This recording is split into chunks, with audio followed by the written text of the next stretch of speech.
The story of that contact is described by him in this interview. I've called him Charles. He spent many years working for the elite group that considers it their responsibility to run the planet. He's not an academic, a historian, or a scientist. But he wanted to communicate some important information about the worldview and philosophy of this group from their point of view, what they're trying to achieve, why, and how. He and I have established a friendship based on mutual respect. In this interview, Charles explains his own agenda. What he wants to see is what he calls a fair contest. There's a great deal of material that was not covered in this interview. It is, to some degree, the start of a dialogue. The group of 33 that Charles works with is indirectly using this opportunity to communicate. I've reported this communication as accurately as possible. As is normal journalistic practice, some of the information was asked to be off record at this stage. As you watch this interview, you will see that there are a great many unanswered questions. I would like there to be a further interview, but any decision about this is not mine to make. For me, the second half of 2010 has been an interesting time. It's culminated in this opportunity to communicate indirectly through this video and through Charles himself with the group of people who are running the planet. And this is what I'd like to take this opportunity to say. I understand the history and context that Charles has explained, some of which is in this interview. But there is another way. If you are to be the true leaders of the planet, you can be the captains of Spaceship Earth with the responsibility for the entire human family. There can be a massive clean-up operation. You know that the technology exists. Between us all, this can be done. Clean water, clean air, clean oceans, free energy, abundant wildlife, health and education for every human being. Planet Earth could be a paradise planet, a model for this sector of the galaxy. The human race is a massive long-term experiment. This information, confirmed by yourselves via Charles, will not be new to many of those watching this video. Charles has explained that the extraterrestrial race who initiated this project are letting everything unfold with a philosophy of non-interference. It's arguable that the optimum conclusion for all, an outcome that would delight those whose project this is, would be for the human race to take responsibility for itself and show just what they can do. Your legacy to remain for time immemorial, here and elsewhere, could be: we cleaned up the mess. We inspired and funded the world's brightest and best from every nation to work together to solve the problems. We fully restored this beautiful, magnificent jewel of this solar system. Look what we did when the entire human family, organized, focused, and under inspired leadership, worked together to show just what could be done.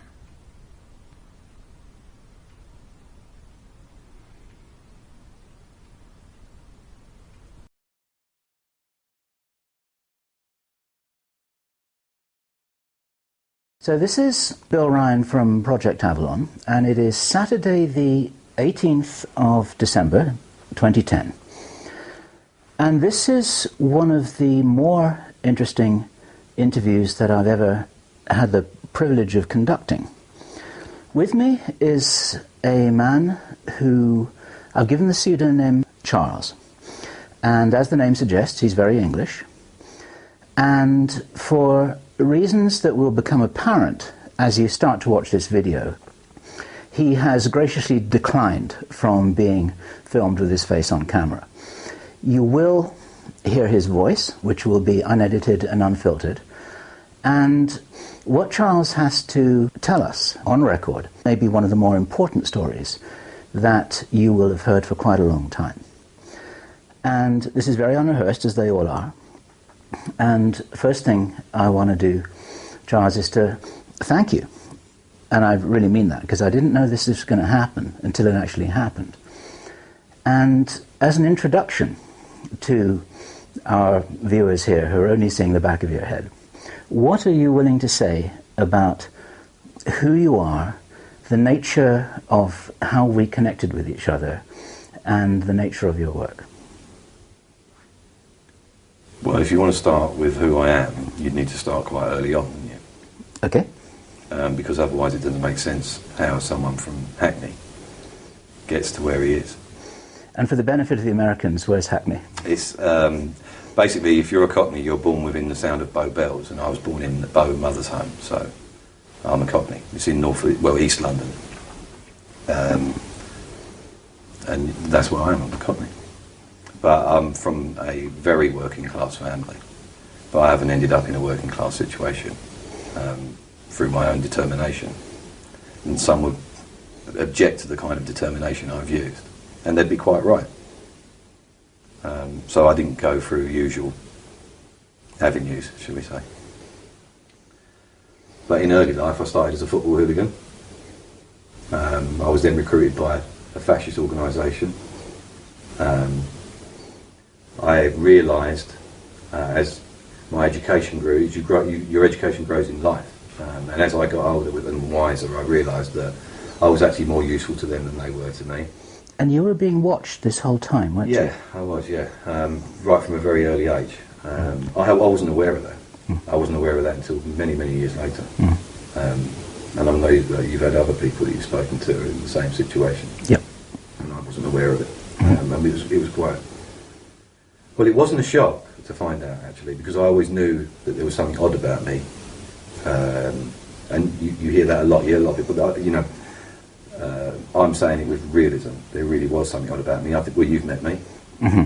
What do you think? I think there's something very odd about you. Okay, so... I say that as a joke. Yeah.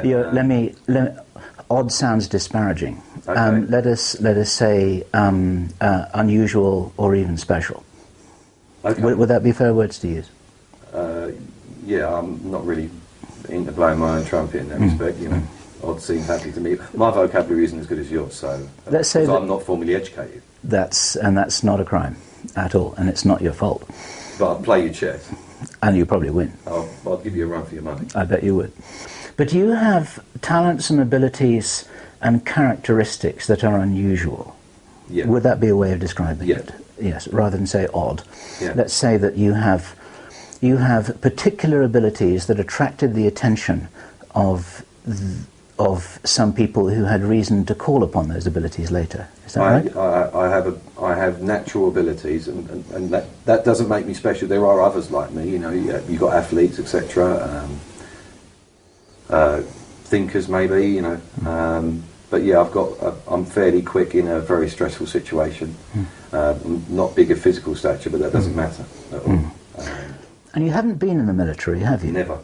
But you're the kind of person who the military would love to get their hands on and turn into one of the... My natural father was very high up in the military. Okay. Mm-hmm. But you're probably the kind of person that the SAS would love to get their hands on. They are physical soldiers. They wouldn't have a chance against me because they'd already be ill before they even met me. Right. I would weaken them before I dealt with them. Right. They're playing a completely different game. It's like bringing a knife to a gunfight. Yeah. You know, they're not going to so you know. Yeah. It's all over before they turn up, is what you're saying. Yeah. I would already have done my homework long before that. Okay. So we were talking about that because what I was trying to do is to paint a picture of your characteristics, and one of the ways to describe your role is a kind of quasi-military role. Fair to say. Is there anything that you would like to continue saying about how you, let's say, what happened between those younger years when you weren't sure about what was going on in your own life, but you became increasingly aware that there was something going on around you, and other people seemed to know something about you that you didn't. And then sometime between then and now, all of that came into focus. That's right. Well, where do you want to start? How far do you want to go back? We've got all the time in the world here. People watching this will be fascinated already. So in England, at that point in time in England, there was you had reform schools. They were commonly known as borstalls, and I spent some time in those. In fact, that's where I got any education that I did get, because it was drummed into me. It was the only way that I would listen long enough to be taught to read and write, etc. Because an ordinary school, what was also figured out was, interesting or not, I never paid attention at school. And considering what I said to you earlier on when we were off camera about numbers, I did a maths O-level. And the reason I did the maths O-level was that I was being segregated while they were figuring out what to do with me. So I was literally in a cell in the school most of the time, and they decided, a teacher that would, for some reason, was interested in me. It becomes apparent at a later date why he was and who he was. Decided to sit a maths O-level for me, and I got 87%. So it wasn't the fact that I couldn't be educated, it was the fact that I didn't want to be educated. Right. And I didn't even really know, because sometimes it enthralled me, school, and then other times it didn't. And obviously now with hindsight I know why, because what you learn in school is complete rubbish. Sure. Total rubbish. And I would agree with that. Well, I think it's pretty generally known. You know? We want you to think that way, and that's that. And I bash anything off like that, anything that I feel is constricting or someone's trying to control me will get a natural response from me, which is no, I don't want to do it. Yeah. Which can be detrimental to me at times, because it's something I might need to know. The picture that you're painting here is of a kid who's smart, who's uncontrollable, who can handle himself in any situation whatsoever, who and who's been watched from a very early age because of certain characteristics that he's not aware that he's got at this stage. And then, as I was saying, sometime between then and now, sometime in those years, those 10, 20 years, then things did become clear for you, and you found yourself a niche where you were able to do a job for some pretty important people, and you fitted the template that they were looking for to handle some problems really well. Is that a good description? Yeah, it is. Apart from the find myself a niche, I didn't find myself a niche. It was very apparent that that's what I was being groomed for. Right. Can you describe how you were approached? How it was I wasn't that you actually approached. Okay. I was in the right place. I was in that casino. I was seen in that casino, betting that kind of money. All right. I was at that cocktail party. I provided things for a party. So you're actually rubbing shoulders with these guys without realising it. Obviously, there was because the word gangster is bandied around about all over the place now, and that's not what I was. I didn't consider myself a gangster. I considered myself someone that does that sort of thing. Okay. Just like a teacher teaches, or soldiers. Yes. I did bad things. Yep. And I didn't look any further into it than that. Yep. And in doing those things, in fact, the first instance that I was asked to by someone important was to deal with a paedophile. Okay. So there's some, there'll be people in your audience who would applaud that. Okay. Doesn't mean it was just another person, as far as I'm concerned. Okay. It was basically they had a nanny, and the nanny was fiddling with things he shouldn't have been fiddling with, and they wanted him dealt with, and that was the first instance. Okay. Where I was really asked to do anything serious. And a euphemistic way of describing this is that you became very useful in making problems go away. Yes. Is that a way to describe it? Yeah, absolutely, yeah. Okay. Yeah. But maybe you could go a little, you need to go back. It doesn't even become a problem when I'm involved. Okay.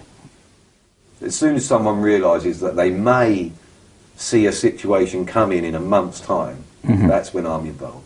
And the situation never even arises. Like to head the problems off before they become problems? Yeah. Okay. Because then you can, the earlier you deal with a problem, the less forceful you have to be. And any force or any real major action will attract attention. And you don't want any attention. That's the golden rule. Okay. No attention. Gotcha. So if you're scrambling around trying to put out a fire, then it means that you've missed something that you should have done earlier on. Yeah, someone walked in there with matches. Why did you let him? Right. So fast forward a few years, to the point where you really began to knowingly rub shoulders with what some of the people watching this would call the elite. The minute you do a favour for one person, and it was gratis, favour, no money changes hands. Right. As soon as you're willing to play that game, you've already... then you start getting referred. You've entered it, yeah. You entered into a contract. The guy says, "You got a problem? I can help you." Yeah. The guy helped me last week. I think he's good. Yeah. And so on. He'll keep his mouth shut. And he won't do something stupid like shoot someone. Yeah. Right. Okay. And I learned very early on that the best way to deal with people is financially. Yes. And in the most mundane ways. And you told me... and that is part of my character, the way I'm quite devious like that. And they love that. Yes. About a month or two ago when we were talking, you told me, I think these are the words you said that you skin many cats perfectly legally using totally legal means. I would say 90%, literally 90% of the things I've done are completely legal. Yeah. Yeah. Just because people leave vulnerabilities in their lives. Well, everyone's human, you know. People take drugs, they like women that they shouldn't like when they're married. If you have women at your disposal who owe you favours, it's very easy to ask them to do that. And we're talking about people that don't have the moral values. Not that I'm not being detrimental to them in saying that, because I don't have those either. In fact, right and wrong, as far as I'm concerned, don't exist. They don't exist in my world. It's just a complete fabrication to make everybody feel guilty about what they're doing. There is no right and wrong. There's just what comes next. We try and look back on it and decide whether it was right or wrong. We don't think like that. It's as simple as that. Yeah. When you say we don't think like that, who's we? Well, that's a big question, isn't it? Do you want to talk about the end result of who I'm involved with? Or do you want to talk about how I got there? Because you're going to work backwards. It doesn't bother me, but... Well, there are various ways into this. I mean, it's a fascinating story, and there are lots of details that I'm hearing here for the first time. Okay. Although, actually, we've talked for hours. And I've been more than intrigued by the story that you have shared with me, because it gives an insight into how some things operate that I never had before. This is one of the reasons why I'm very grateful that you're recounting this story for people to hear, because it's going to be an eye-opener for a lot of people about the real world. And the way that I hear you describing yourself is that you've got your feet planted in the real world, you deal with the real world, and that's what you're good at. Yeah, definitely. I'm in the real world. Where you live, well, not so much you, but where everyone else lives, it's just a complete fabrication. It really is. And you know, they know, everyone knows. They just don't want to look at it. They'd rather face the water and not look at what's coming up from behind and just accept it when it hits them. Most people will keep their eyes on the water. They won't turn around to see what's going to happen. Yeah. Ignorance is bliss, is what I'm saying. That's something we can get on to later, which is something that I really want you to talk about. I'd love you to cover the intervening years. Okay. Very briefly, until we get to the point, and this is just a little trailer, a bit to follow, actually when you first contacted me, because I was a problem that needed to be headed off. That's right, yeah. You actually became a problem. I became a problem. Yeah. And so that's how we made contact with each other, and I would like to say that we have become friends since then. I'm certainly enjoying your company well enough to call you a friend. Haven't played you snooker yet. I don't think I'll stand much of a chance. We'll see. But between that point and the point that you're talking about just now, when you're starting to be recommended to people because you're good at handling things quietly, and efficiently and effectively. With a minimum amount of fuss. With a minimum amount of fuss. That's the most important thing. Yeah.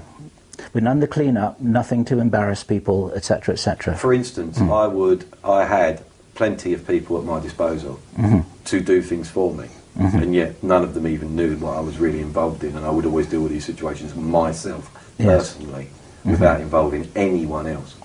Yeah. That's the kind of discretion that's needed. And you've got to understand at that point, I would, I didn't have to. I could easily have pointed the finger. But the way they would have dealt with it would have been ridiculous. Yes. And that's the very reason that, Yes. I was brought along like I was. Because Yeah. I understood Yes. that fuss was not needed. Yes. And you became sort of, in a weird kind of way, you became respected and trusted by them. Yeah, I am trustworthy. Yes. If you ask me to do something, I will get it done. You will do it. If I've said I will, it will happen. Right. I may say no, but they will know. But if I've said yes, it will happen. Right. If you want to call that trust, well, fine. I call it my word. Some people have asked me to do things for them, and I'm already working on them for someone else. Do they trust me? Am I trustworthy to them? Right. It's all compartmentalized. Right. Isn't everything? Well, isn't everything. Go to work at ICI. See if the guy at the paint counter knows what the managing director's thinking. Yeah, sure.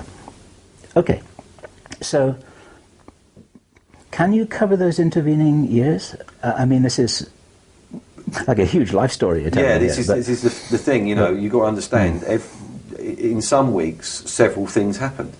And those weeks aren't unusual. Yeah. And the way you view time, I do not view time. For instance, you could ask me a day when something happened, or what age I was. I have to really think, because it just doesn't bother me. I don't care how old I am. Yeah, sure. The length of time I'm on this planet is the length of time I'm on this planet. I don't care where we are in that at any point. Yeah, I got you. Okay. So because I don't put those markers, it's very hard for me when someone asks me a direct question from their world to give them an answer that is relevant for them in time, because I don't look at it like that. I understand. Okay. And nor do they.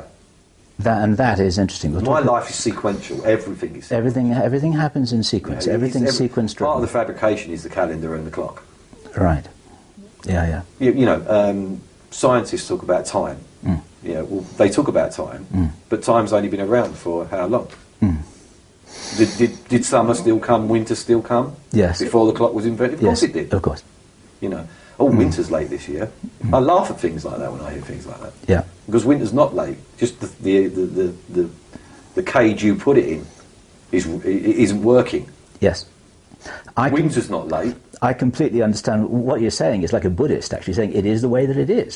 So everything else is just a linguistic. Right. Yeah, this is a linguistic. Why do you think persecuted so much? Right. Okay.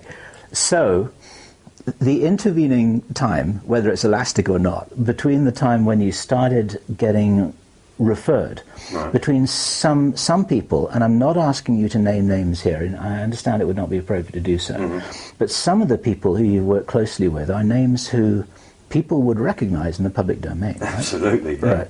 Okay. Yeah, absolutely. Yeah.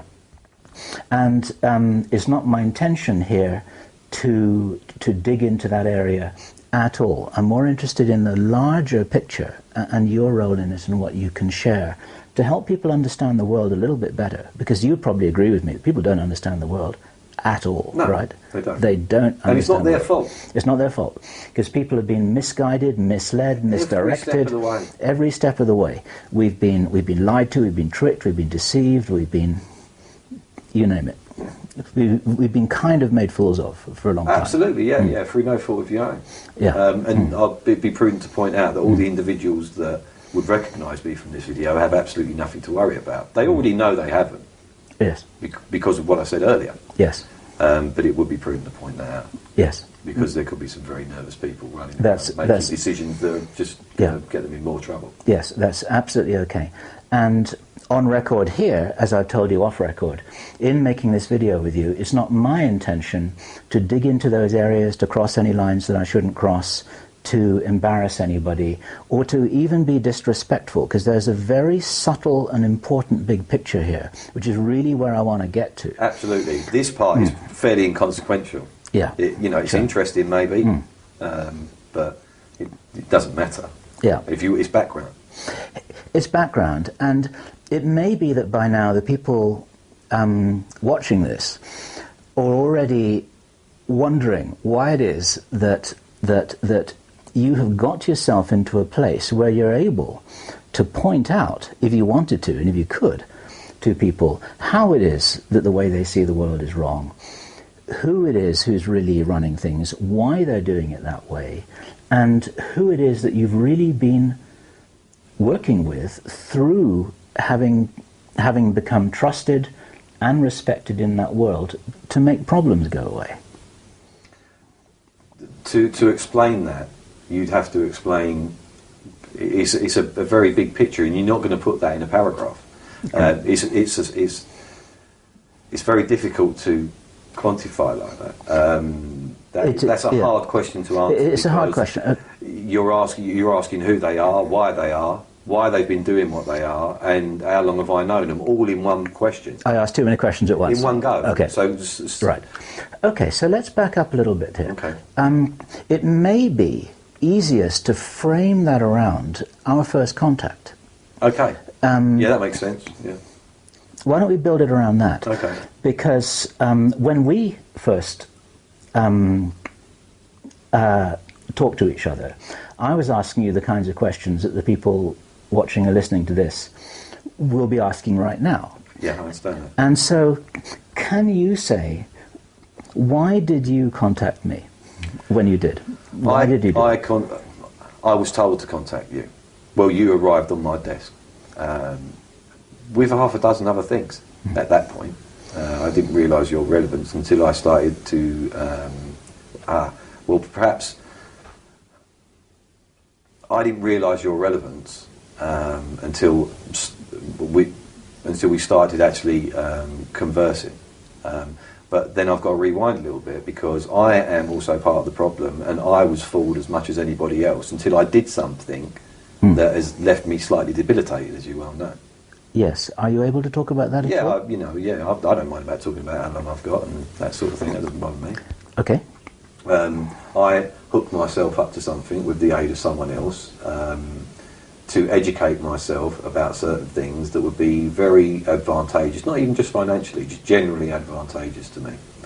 And the deal was done between that individual and me, because he could have got himself in a lot of trouble for doing what we did, and I could have. So we set up something, and it took over a year to set up, for me to get me in the right place at the right time, and the machine in the right frame of mind. And you use those interesting words.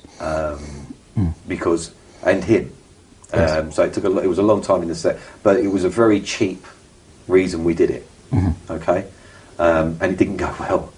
And it's left me terminally ill. And also left me with problems in my daily life, to deal with others, which we're experiencing right now. So when I did that, it changed my outlook in a way I didn't understand. That wasn't what I was setting. I wasn't setting out to be sitting here. It was a dastardly deed, not a heroic one. Let's get that very clear. I'm not a hero, far from it. It was for financial and political gain. I did what I did.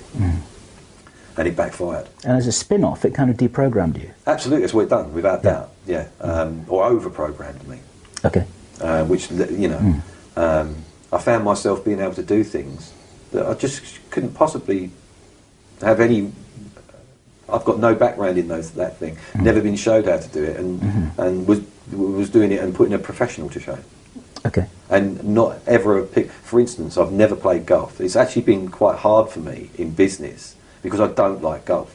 Right. Right. And someone persuaded me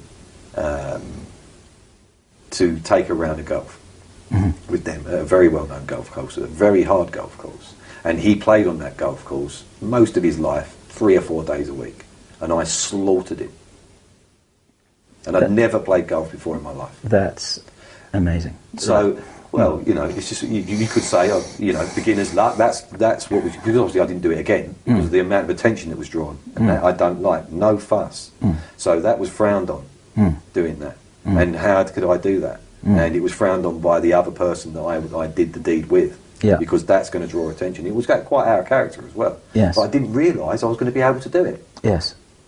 And I don't really remember very much about the game either. And this is the kind of thing that's been happening. I've found myself being able to do things, and I found myself not being able to do things that I used to be able to do very, very well. Yes.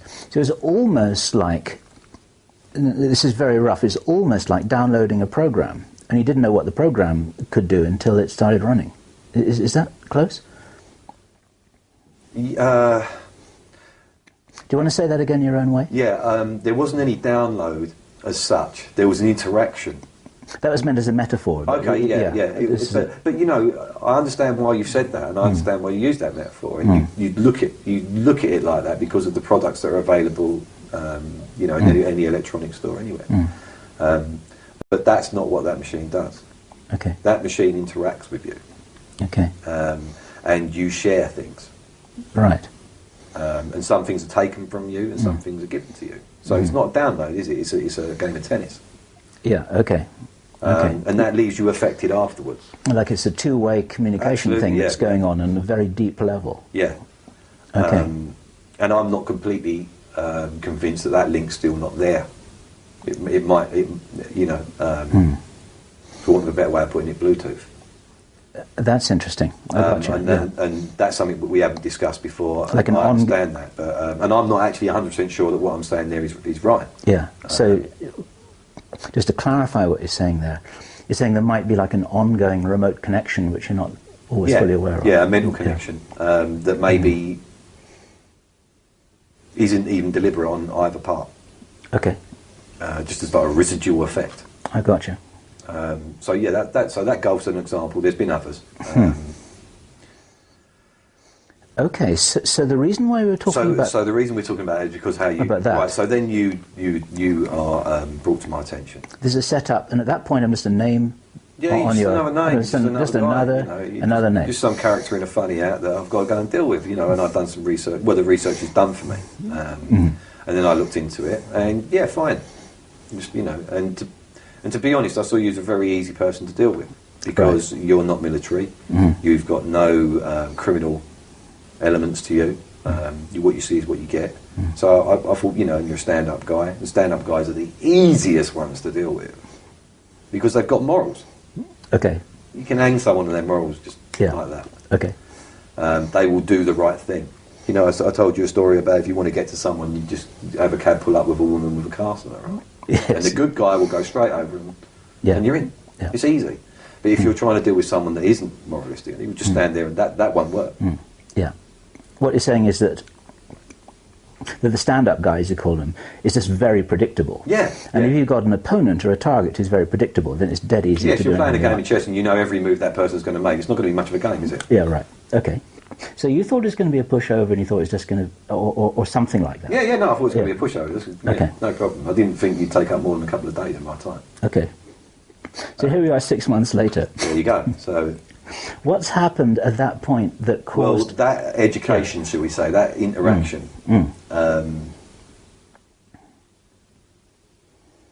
basically, it was the golf situation again.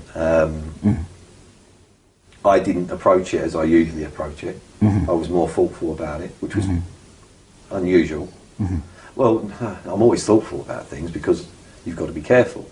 But I seem to be more worried about the individual than what I had the task at hand, which is very unusual. And that's the first thing that pricked my ears to the situation.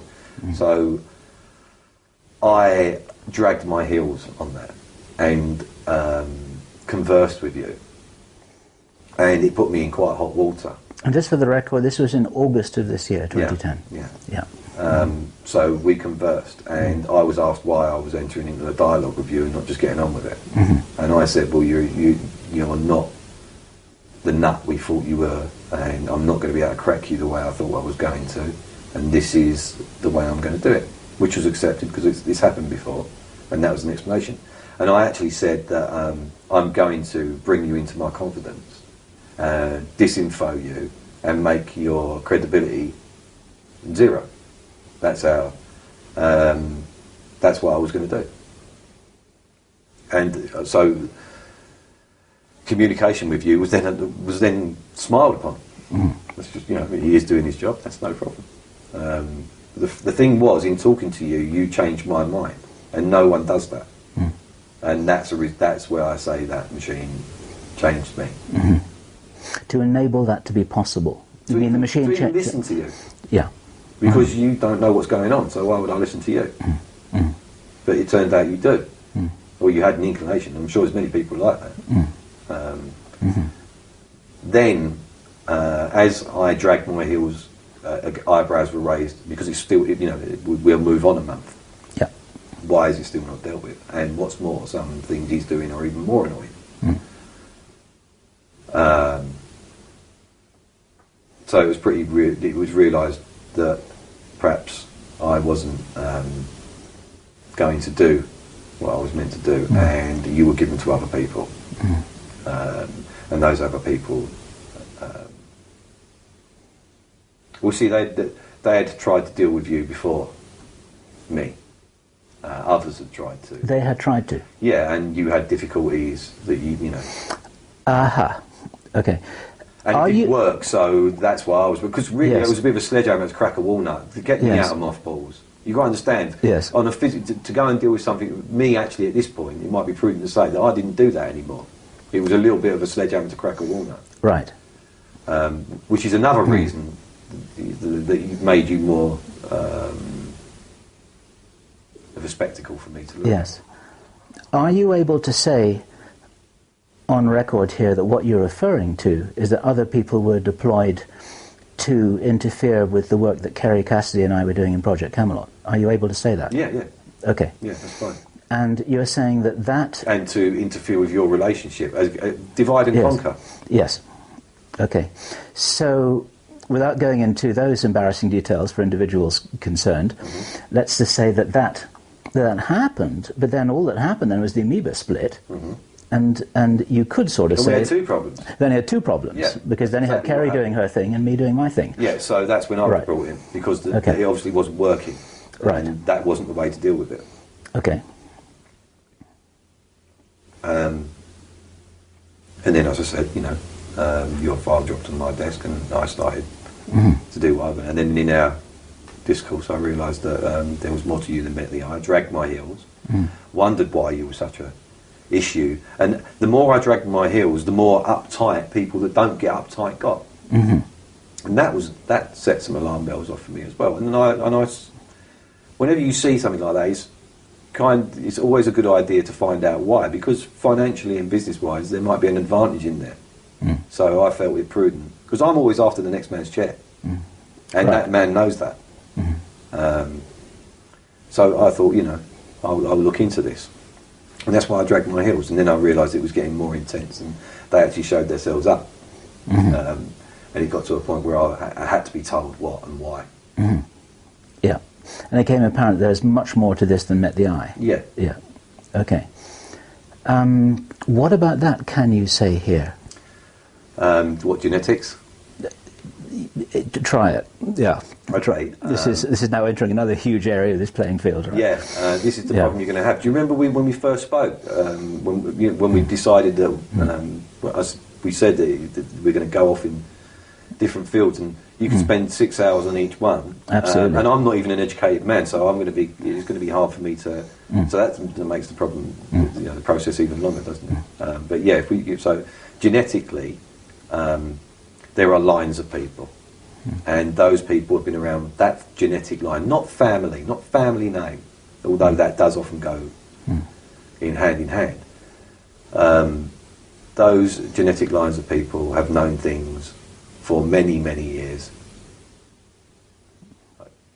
thousands of years, and it's put them in a prominent position. 98% of the money with 2% of the people. Is it really that hard to understand? Yeah. That if you've got the money, you're not going to let it go. Yeah. And if you've got the money, people are going to come to you with their ideas. So you get the jump on everybody else. And if you decide not to publish that idea, and that idea is handy for your business, is it really that far-fetched? Is it that hard for people to understand that if you've got an advantage at every step of the way, that you're going to end up in charge? Yeah. What we're talking about, just for other people's benefit, is what other writers and presenters are talking about bloodlines. Yeah. Yes. Okay. We're talking about bloodlines. Yeah. And there are hundreds and hundreds of bloodlines, but most of them don't matter. There's probably about 427 that are probably relevant, and they're controlled by 33. 33 bloodlines. Yeah. And the 33 bloodlines, would it be correct to say that they're on the inside? They are the inside. They are the inside. Yeah. They determine what's inside and what's outside. Yeah. Okay. And they know what's going on, they know the whole story. Yes. And the others. And that's where the story gets crazy. And that's when I'm not really part of that. I understand. And I'm not actually in with that. You know me as a person, and you know that I'm very down to earth. Yeah. And I'm not a flower child in any way, and to me it's a complete load of nonsense. But it's their religion. Yes. And it didn't matter to me because it makes me money. Yes. Yes. That's at the early stage. Of course, I realised as I'm an older man and that I haven't actually got an awful lot of time left, that maybe I'm going to kick them in the nuts on the way out. Yes. Right. Why is it that, in using your words, that you want to kick them in the nuts, and you're using this opportunity to do it in a way, in a way? Is it okay to say that on record? Yeah. Okay. What is it? Why would you want to do that? Because I can. Okay. I really can't give you a better answer than that. Okay. You know my character now. It's what I do, isn't it? It's why I'm. It's the ability I've got. Yes. It's the unpredictable ability that I've got. Yeah. So you can't turn it off, can you? I've got myself in trouble before with it, you know. So it's not a case of, you know, someone's not mentally ill if they can suddenly behave themselves when the police turn up. Right. Catch-22. Yeah, they're not mentally ill because they've behaved themselves. If they carry on going completely crazy and attack the police, then it's a fair assumption that they are actually quite ill. Yes. If you see what I mean. I understand what you're saying. So I can't turn it off. I really am what I am. That is actually letting it run out. That interference was part of it. Yes. You know, that is the argument that is always going on. Yes.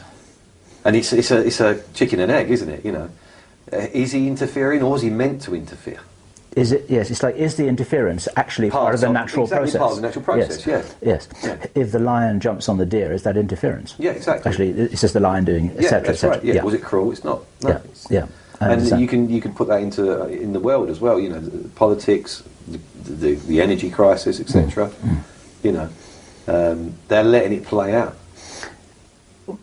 with some tweaking and steering. Maybe, is that an understatement? Well, this is what we're saying. Is tweaking and steering. Is the human race interference for the planet? Right. Or was it meant to happen? Yes. All right. So we make a big mess of it. Yeah. A couple of million years go by. Does it matter? Of course not. Yeah. If the planet's black, what form of life comes next? Yeah. Was it meant to? Okay. So so I don't get involved in that. And as I said, my feet are on the ground. I don't care about all that. That's their argument. You've asked me to explain it. Okay. I've done it as best as I can, but I'm not really interested in it. I think that's very clear. I think it's amazingly interesting, and of course, here I can say that I find it excruciatingly boring. There you go. But then I didn't like history. Well, right, yes, it's off record is what you've always. I mean, in the past when we've spoken off record, you've always referred to it as a history lesson, and you're always interested in the here and now. You're not interested in all the tradition and the history and the background and the context for all of this. Never been part of it. Yes, I understand.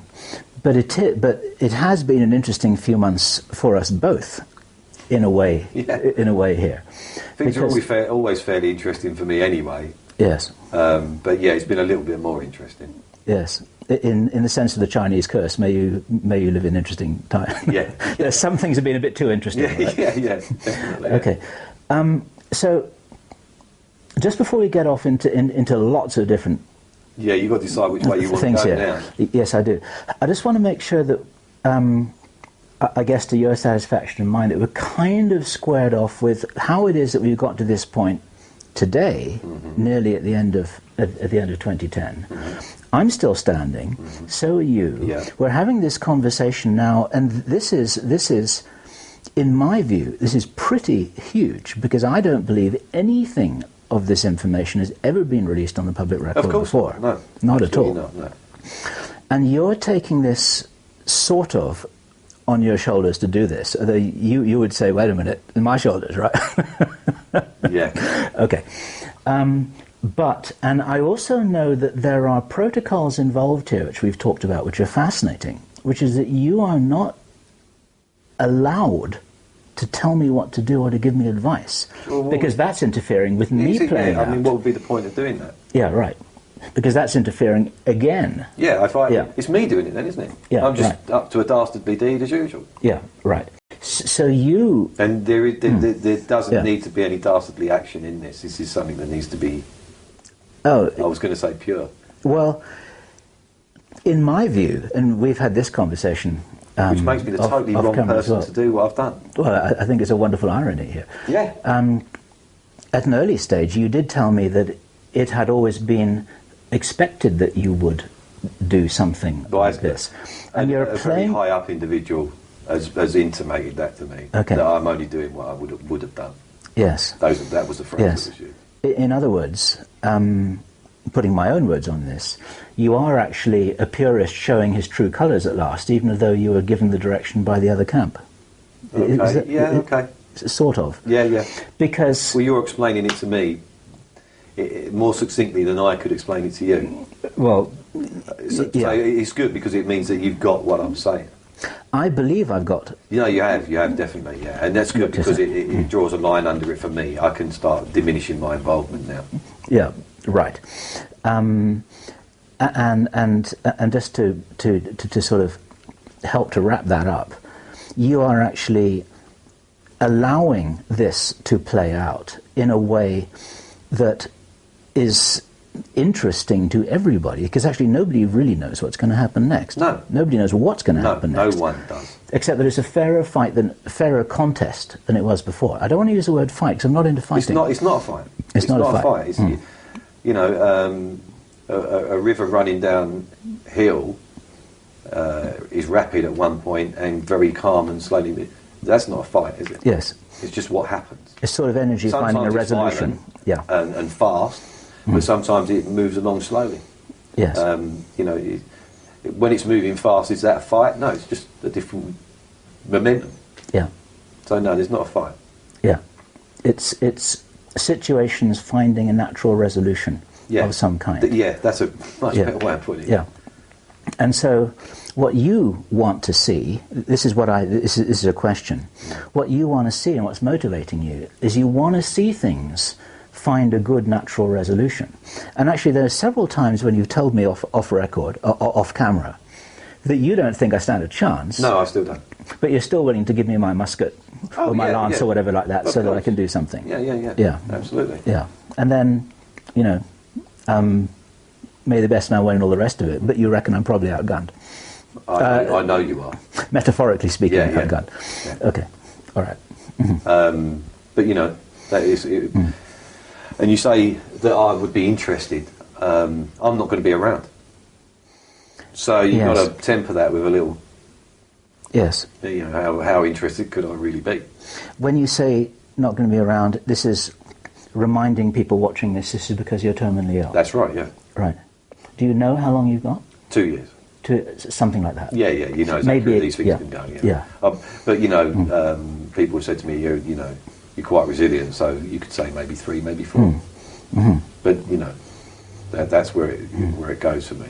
And it also might be a point to me that I know, obviously, because I got my back to the camera, it's pretty obvious that there is no stardom value in this for me, far from it. I want nothing to do with that. And this is probably going to be one of the only videos you're ever going to have of me. Well, you know, we'll see what goes, but... Given that the future is unpredictable... The only reason there'll be another one is because something wasn't clarified. Okay. Not because I want to do another one. I understand that. That's your job. Yes. I understand that. Okay. Do you think you will get into trouble for doing this video? For making this video with me? I would have yesterday, but not today. Not today? Because you've decided to do it. Because I decided to do it. And I say this half in jest, but only half... What's the difference between that and passing the buck? Very little. Very little. Okay. Delegation, I prefer. Okay. But you're kind of saying that in this natural process you've been describing, if I'm taking the risk on my own shoulders, taking responsibility for it, then that's part of this fair contest which you want to encourage. Yeah. And there are going to be individuals, the original individuals that set me to you, that are going to make it unfair for you. again. If they, you can obviously understand that if they've done that once, they will do that again. Yes. All right? Yes. And while I'm still around, you won't have any problems. Right. That's going to be the level of my involvement from now Okay. on. That's it. Okay. Are you giving me your word on that? Yeah. Yeah, that's good. I'm looking at this guy in the eye. Yeah. Okay. That's very cool. And I didn't mean that in a flippant way, by the way. Yeah. But I do appreciate that. And this is something that you have warned me about many times, actually. And this is something that I appreciate because... well, it's getting quite sticky at the moment, isn't it? Things are getting things are getting interesting. Let's say the stakes are getting. I mean, the chips are piling up on the table. The man in the street is uneasy. He doesn't know why he's uneasy. He knows there's a monster coming, but doesn't even know what it is. Yes. Okay. Good. Cue the monster. What is this monster we're talking about here?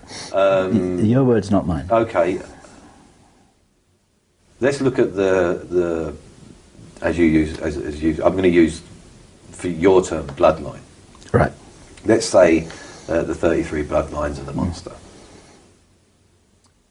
That's not a word that I'm not wanting to use that terminology. Oh, sorry, you're talking about the monster in regards to what's going to happen. Yes, that's what I thought you meant. Right, okay. I'm not talking about anybody as being monstrous. That's not that's not what I'm doing. So help me out here. Yeah. What you asking me? Okay. What you were saying was the man in the street is getting uneasy because they sense that there's a monster coming. Yeah. Those were your words. Yeah. Okay. Yeah. And by monster I mean maybe I've used the wrong word actually. By monster I mean the situation is changing, and when anyone's situation changes, it makes them uneasy, doesn't it? Yes. Financially, for instance. Yes. You know, you've got 10 grand in your bank account on Monday. Yeah. Someone commits fraud on you on Wednesday, and on Friday someone is making an injunction on your house. Yes. You know, you're not as happy as you were on Monday. You're right. Yeah. Okay. So that's what's coming, that kind of thing. Yes. So financial instability. Well, I mean, we're not telling anyone anything they don't already know. We're already in there's already been financial tinkering. Perhaps let me put this. You know, yes. We're on a globe. Yes. Right. Yeah, and we've got an atmosphere. Right. Yeah, and money can't fly. Right. Right. So where's it all gone? Right. Someone's got it back. Yeah. You can't have everyone in the world going bankrupt. If you are, yeah, exactly. If everyone else in the world went bankrupt, well, who decided that, and who's got that money? Where does it get after that? It's like having a casino with no chips. It's like, wait a minute, who's got the chips? Yeah, someone's got. Who won them all? Yeah, and they're at his house. Yes, or actually they're in the bank. There you go. Yeah, sure. Okay, and very roughly, it's far more complicated than that. But if you basically pull the finger out of the dike, that's what they've done, and that's how they control finances. There isn't someone at the stock exchange who makes a phone call, and there is no plan. It is these individuals are so powerful, and I mean powerful, not rich. They're so powerful because of their wealth that when they remove that wealth from any area, that area collapses. Right. And if you want to put, and the world is an area. Yeah. But then we get on to the subject of money. Money is a control system. It's nothing to do with money. It's not. Money is nothing. It's no more important than pigeons. It's just it's something that it's a machine. Yes. For picking people out. Yes. I understand that, and I think a lot of people watching this will be aware of this. The more paper you get together, and by that I mean money. Yes. To do that, you have to be a type of individual. Do you want to go this way? Go on. To do that, you have to be. If you're, depending on what field you're in, you know. Let's say you're particularly good at acting, and you haven't been discovered, and you land a plum role, and you are paid £2 million to do it, and then you go and invest that £2 million rather than go and buy yourself a house and live the life. You go and invest that in a business, and that nets you £14 million. Yeah. And then you invest that, and then you get another role. Yeah. This will be noticed, and as your accumulation gets to a point, you will be approached. Yes. And the reason you'll be approached is because to get that kind of money together, everyone in the street will tell you you're not a nice guy. You don't get that way by being a nice guy. You can get inherited money and be a nice guy, and you won't have it very long. Or you could be very, very smart. You don't have to play dirty to get money, do you? Yes, you do. You do? Yeah, I think you do, yeah. Okay. And that's a personal opinion, and it's also, and that is a fact. It's my personal opinion, but it's also a fact. If you want to hang on your money, you're going to have to develop a thicker skin. And in developing that thicker skin, you will understand what they are going to explain to you. Okay. It will make you susceptible. You have to.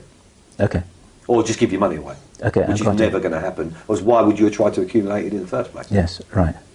You could put a word on it and say greed, but it's far more complex than that. Okay. Insecurity. People, look at me, I came from a very weak background, and I can assure you that getting money together was a way of increasing my security. Yes. So that wasn't greed. Yeah, sure. Yeah. So it's a system. And you can look at actors, athletes, businessmen, any walk of life. They are judged on what? Well, certainly one of the things people are judged on in this is their particular talent. Let's put that to one side. Oh, I'm sorry. Yeah, okay. Their particular talent. Yeah, okay, right. Is obviously, that's how they get their fame. Right. Okay. Yeah, so let's put that to one side. Yeah. The very next, anyone that matters, let's put it that way, anyone that matters to that individual will judge them on how much money they're making. Yes. And that's literally, if you're today's cheese, you're great, I'll talk to you. Yeah. If you're 3 day old, I don't want to know. Yeah. Because you've run out of money. I understand that. Money goes to money. You heard that saying before? Oh, yeah. Yeah. So this is one way in which, as you said just 5 minutes ago, this is what the man in the street, the person in the street is becoming concerned about, because there are financial games being played of all kinds, and they're taking the chips back off the table and so on. So people saying, hey, where all the chips have gone, etc. What else is happening? That's sort of old news. Yeah, exactly. As you said, that's sort of old everyone news. knows. Yeah. And that's something that's been happening for a little while now. Yeah. But what's coming at us? What changes might we see in the world, on the planet, in the next few years? A lot of people really want to know that. Can you tell us anything about that? Either what you think, what you've heard, or what you know. Well, the first thing to say about that is really important is there is no, 2012, just all rubbish, complete rubbish, all of it. And I don't mean that to upset people. I know they understand and believe what they believe, and I know they've got what they call evidence, but they're basing their evidence on an education that was complete nonsense in the first place. Yes, and there's been a lot of disinformation that's been injected into the alternative community to provide people a way of chasing their tails forever and not looking at the real issues. And then you've got the media, right? Car crash is far more interesting than the motorway with everything happening fine. Okay, right. Yeah. You see what I mean by that? If there's an opponent, the whole thing's easier, much more interesting, and it keeps you looking that way. Yes. Okay. So they're very happy for if I can say people like you, and I don't mean it in that way, but you know what I mean. The alternative media. Yes. They're very happy for you to do what you're doing. To be talking up the esoteric significance of 2012. Yeah, the crazier the story, the more rolls of laughter are heard. Okay. And they have been watched. Yes. Right. Over cigars and whiskey. I've seen them roll with laughter over things. Because sometimes you get things right. Mm-hmm. Well, I mean like a lucky hit? Yeah, absolutely. In fact, in the public domain, quite often, really, if you could piece it all together, it's all there. And individuals have got it right on the money in the total wrong context. Okay. So that is very funny. Yes. From this point of view. Okay. So what you're kind of describing is that all of this, to some degree, is being regarded as, sometimes it's regarded as entertainment. It's just like, look at what you guys are regarded as entertainment. Yeah, that's a very fair comment. Yeah. Look at what this tweet is saying. Because they don't consider you a threat. Right. Well, not you, I say you, the alternative media. Yes. Not you. Mm-hmm. Okay. What you don't want is anyone being taken seriously. What you don't want is someone who's going to coherently put an argument together, is willing to listen to the discourse and come back with a different version, adapted, because that's dialogue and that's productive. They don't want that. Okay. They want a guy with his hair tied up in ponytails with a white line painted across his face, doing an Indian rain dance, and then trying to tell you something about what's going to happen in 2012. They want that. Yes, and because the spirits are telling him. Yeah. He's got tinfoil on his head. Great guy, we like him. Okay, all right. So anyone who Well, there's something about tinfoil that we were talking about, which is quite relevant, isn't there? But that's another question. That's another situation altogether. Do you want to deal with? Talking about? I do remember that. Do you want to talk about the tinfoil hat? No, thing? because to be honest, that's part of the joke, and that's not what you want to do here. No. Okay. All right. No, that's true. So what you're saying there, and all of this was in the context of what's coming down the pike at us over the next few years, and then you started off, which I did appreciate, saying, well, actually, first of all, let's get the nonsense out of the way. And you're saying that in the alternative media, there's a lot of nonsense, and from the inside, the whole thing is seen as a bit of a comedy show most of the time. Yeah. It's like, look how... And the times it isn't taken as a comedy show is when they actually take your ideas on. Because every now and then, some crackpot will come up with an idea that actually flies. Okay. And it will be used. And that crackpot will find his life easier. He will get funding. Can you give us an example of that? You put me on the spot there. No, it's fine. That's all right. No, I can't. Not right now. Let me think while we're talking, and maybe, or maybe you'll come across something where it will become apparent to me that it is an example.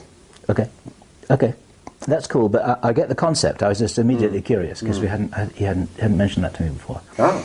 Okay, so what you're describing is that the alternative media is a bit of a circus. It's a bit of a comedy show. There are all kinds of characters who have got their some fixed idea about something that's very crazy, and that suits the 33 very well because they are very happy to see people running as hard as they can in the wrong direction. Yeah. And taking as many people with them as possible. Yeah. Because it takes away a potential source of problem, which is what would be people actually really waking up and looking at the right thing. Yeah. Okay. Yeah, disinformation, yeah. Yeah. It's very useful. The most useful thing. Yes. I would say. Much better than a punch. Right. Yes. Because if you threaten these guys, they actually get worse. Yes. Yes. You know, it gives them validity. Yes. Yes, right. So you said you weren't very good with numbers, which I actually don't really believe that. But on a percentage scale in the alternative media, how much nonsense is there? I've already told you that once, and you already know. I would say at least 70%. Yeah, at least. Yeah, that's fair. Yeah. My personal opinion is 90%. Okay. But that's a bit unfair. Okay. Because I don't get on with those people very well at all. Which is why you're another surprise. Right. You're another surprise because we get along well with each other. Yeah, right. Yeah. Usually I couldn't tolerate someone like you because I would get angry and just say you're talking rubbish and get out of my sight because I'm going to hurt you. Okay. That's very funny. It's like, get out of my sight, and I'm taking care of you here because otherwise, you'd be smart to walk out of that door now. It's a joke. So I know sometimes it hasn't been a joke either. No, it's a very fine line. We've talked about this as well. Before, yeah. Like between humour and deadly seriousness. Yeah. Okay. Those of you who know me quite well know that I make a lot of jokes and seriousness. Okay. So if we're talking about the 70% that's nonsense, let's say it's 70. What's the 30% that's real? God, that's a good question. And it's quite a large. Again, you've done it. It's quite a large question. Perhaps I could put that straight back at you and say, what do you think the 30% is real? And it'd be just as difficult for you to answer. Well, I think people get an idea of who's telling the truth and who isn't. All right, you could tell me straight. Oh, well, body language. Everyone will go for body language. Let me tell you something about body language. I use it all the time. Mm-hmm. And if you are aware, it's very easy for me because of my accent and what people make and very often make a judgment about me, and that's very handy. Very handy. Okay, it suits you down to the ground. Definitely. Yeah. Uneducated, thuggish, brutal. And they think that you're unintelligent. Yeah. Yeah. Oh, they consider me dangerous maybe, or they watch their step maybe, but they wouldn't expect me to know things about body language and things like that. Now they're in a very dangerous position there because I do. And body language is something you can use against someone, because if you know and can control yourself, which can be done, you can give them a false flag. Yes. They'll think that you're telling the truth and you're not, because you know that you can control yourself. Yes. So they are their own worst enemies. A little bit of education, it's very dangerous.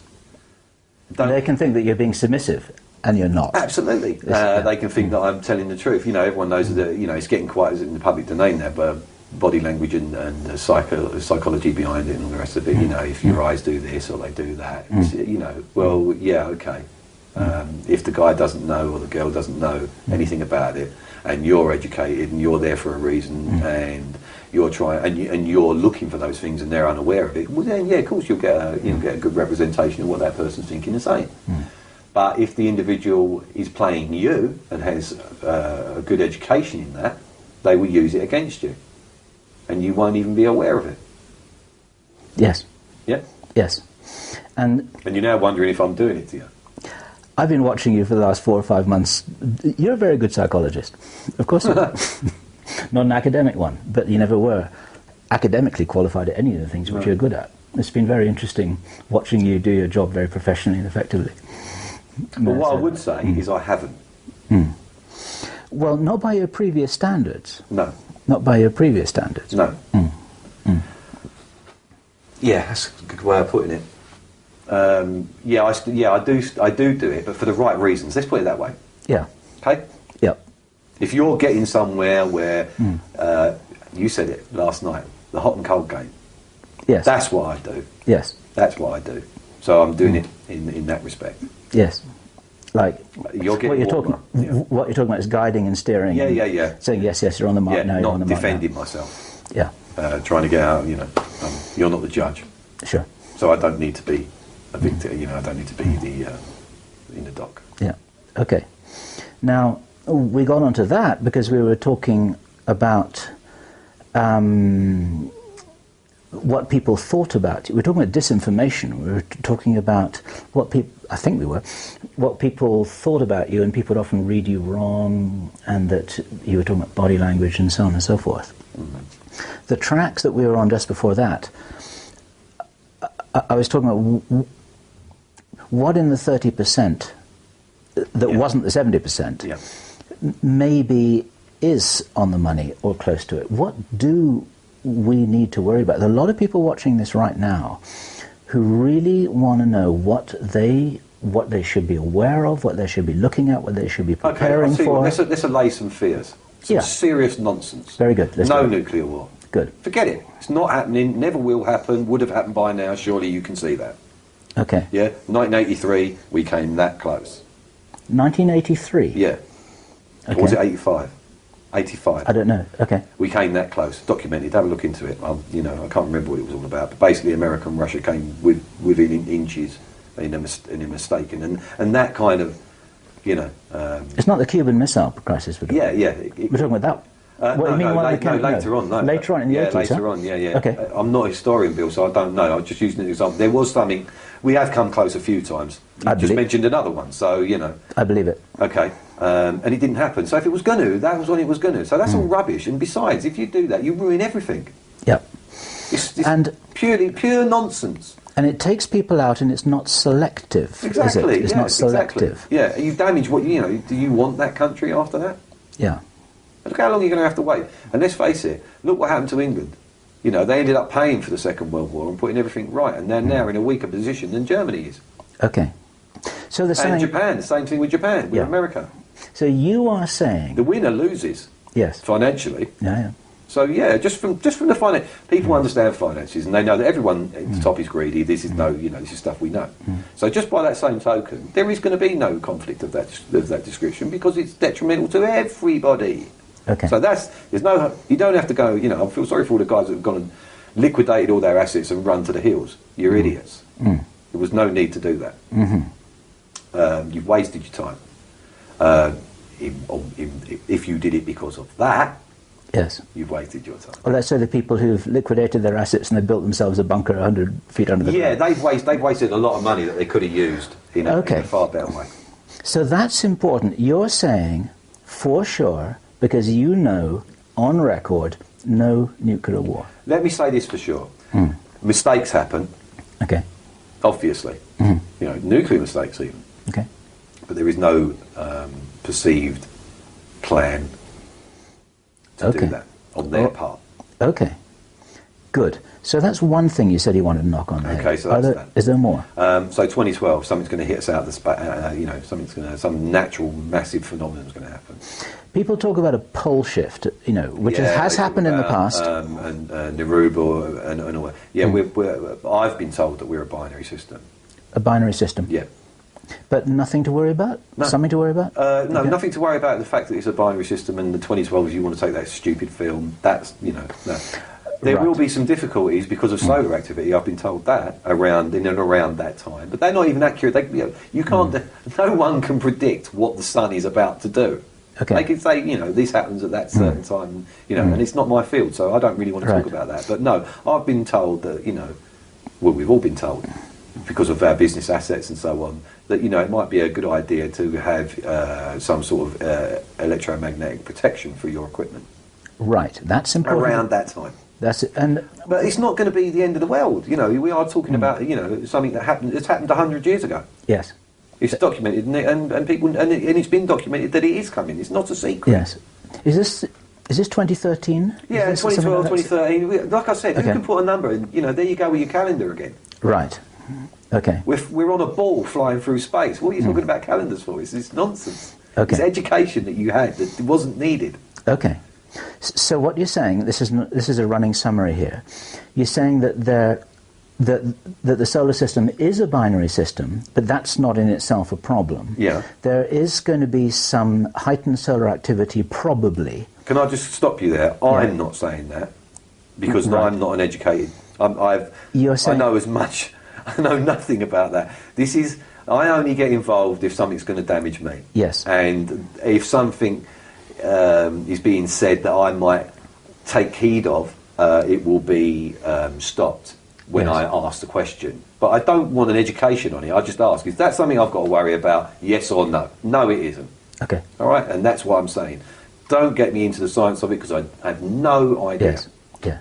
But these are things that have come up in conversation. Yeah. They've come up in conversation. Yes. Like I said, sometimes alternative media get it right. Okay, and you've got reason to believe that when those things did come up in conversation, no one was bullshitting you. No, that's right. It was this is just the way it was. Bullshit me. Okay, right. Okay, good. Not because of any threat. You just wouldn't. That would muck it all up, wouldn't it? It wouldn't be smart for them to do that if they want to work with you. No, exactly. Okay. Yeah, because I might decide that the bit of bullshit they gave me is a reason why I don't want to do what they want me to do. Right. Good. That's why I decided at a very early stage I wouldn't bullshit you. Yeah. Right. Smart, right? Mm-hmm. Very. Right. Okay. Because I would have known. You would have known, and I knew you would have known. So, and that's actually kept things on a very even keel between us, which I would like to think you've appreciated. Yeah, which is why I said I wouldn't use body language on you, other than to help you. Right. Yeah. Okay. Back to what it is that is real here. You talked about a little bit of solar. So we were on the list, weren't we? Okay, so we got 2012. There is going to be some solar activity. There is going to be a problem with the poles, but not a problem. Not something that is going to cause. They don't think it's going to cause massive disruption. However, preparations are being made. Can you say anything more about that? Well, you all know. Everybody knows. Everyone knows about. But you mean the underground bases? Yeah. There's millions and millions. I can't even. I don't know what the figure is for England, but or I don't know what the figure is for America either. It doesn't really interest me. But they have spent billions of dollars finding places that can be tunnelled easily and then going for it in a way, And what always amazes me is there are lorries going down there. Yeah. And those lorries are driven by guys that really should know better. And should be saying, well, you know where I went today, dear? And they don't. They just don't. It's amazing. That's one thing that actually amazes me quite often. People just don't. Yeah. I'm getting paid $800 a day to do it. All right? I won't talk about it. Yeah. This is something that's often occurred to me, the tens of thousands of people involved in construction and no one saying If you want to look for a villain, they're it. Yeah, they're you guys. And they're stabbing you right in the back for money. Yeah. There's taking the money, signing the non-disclosure agreement and just... Well, it's not even, when we're talking about truck drivers and people like that, you're talking about people that were met in prison. Okay. And when you get out, go and see this guy. And you can drive a Pantechnicon truck. Okay. There you go. All right. He's going to pay you $5-6 grand a week to do it. And you just go here, and drop the trailer and go back and get another one. And you do that twice a day and we'll pay you $800 to do it. And this is a guy that was in prison for beating the living shit out of his wife. Okay. All right, so we're not talking about people. Just because someone can drive a lorry, don't make him a decent blue-collar worker. I gotcha. Yep, I gotcha. All right. Is there any... If you're looking for a villain in the whole thing, they're it. And that's you lot. When you say you lot, you mean the people who are not part of the inside structure. Yeah. Just people who are taking the money and running. Yeah, I believe it. And there's certain individuals in there that are feathering their own nest. They're digging their own holes. Yes. Because they thought, well, if you're doing it, okay, which is an odd one, but yeah, that does happen. Now, a couple of minutes ago, when we were talking about the nuclear war being off the table or not happening, you said that the guys who are heading for the hills are wasting their time, or at least not for that reason. Is there any reason why somebody heading for the hills and getting a little farm and little community? Oh, well, if you're going to say farm, that's completely different. That's very wise. Why is that wise? Well, you could argue that as well. That could be very foolish, because if I haven't got anything to eat and you've got a farm, you're in serious trouble. Okay. So if you've got a farm, you better have some geographical... An island would be good. Why? What's happened? What's going to be coming down the line? Well, again, I believe that, you know... no, it's not even... It's the wrong way to start that. People know about companies... And we ought to be very careful about naming those companies at this point, because it's actionable. All right. And it will be actioned. I can assure you that has been put on the table. This is what's going to happen. If the alternative media start using names of large companies, they are going to find things very difficult for them. They will be prosecuted. Their finances will be destroyed. Yeah. Okay. So I'm not referring to food. Yes, you're talking to. So you're referring to large companies who are dealing with food. Yeah. Okay. Everyone knows here what you're talking about. Food. Genetically modified food. And if you're a farmer in Wisconsin, you'd know exactly what I'm talking about, and you've just jumped up in your chair and said, "Finally, someone's going to say it." All right. So what's... Because they've been living it for years. Yeah. So what's going on there? This is a big one, isn't it? This is important. It is. If you want to worry about something, that's what you want to worry about. Okay, so tell me... and there's no time frame on this. This has been being rolled out for years. As I said, go to the Midwest. Ask any guy there who he's had to deal with and the tactics they've used when he didn't want to do it. There's a very, very small number of farmers that use their own seed now. And they are ridiculed, disenfranchised, hounded, criminalised in their own communities for not towing that line. Yeah. So planting their own seeds, you know. So what's all that about? Why is this happening? Well, now I'll tell you straight away. You immediately, as I said, that guy jumps up and says, "Yay!" There are hundreds and hundreds of thousands of other people that have been brought into a way of thinking that genetically modified crops is the only way to feed the population in the size it is. Right. And that equation works. It is. It does. That is the only way. If the population is the size it is. Okay. Yeah. So if we stop using genetically modified crops, we are evil because we are making the poor man starve. Right. Yeah, because it's the only way we're going to be able to produce enough crops for that poor man. Okay. Yeah, so immediately I'm a demon now because I've dared to cross the genetically modified crop issue by saying that it's not good. Yeah, but straight away they'll say, well, you're You're evil because if you start making people think that, or people take this video seriously, etc., and they start actively pursuing, but that, in their state or their county, there is a trial. Well, we're past the trial stage now, aren't we? There are fields that are being used like that. They will say straight away, this is a good thing because it enables higher yield. Yes. So therefore we will have surplus, so we can send it to people that need it. Yes. Yeah, because the population is the size it is. Yeah. So the only way is a good thing. And to dissent on it is evil because you're going to make people starve. Right. Okay. So what you're saying is that this is being sold as being a good thing because it's the way to solve the problem. Thing. Mathematically, you wouldn't be able to argue it. It is a good thing. Okay. Yeah. Until someone turns the switch off, then it's a really bad thing. Yes. Turning the switch off, meant as a metaphor, what's the switch? Can you help people understand what that would be? Well, a farmer would understand what I've said straight away. If I don't give you that seed anymore because you don't pay your bill. Okay. So we're talking about something that disrupts that system that's been set up. Literally, educate you. You know about, they're buying seed that it will not reproduce. Yes. Yes. Yes. Okay. When it's grown, that's that. Yes.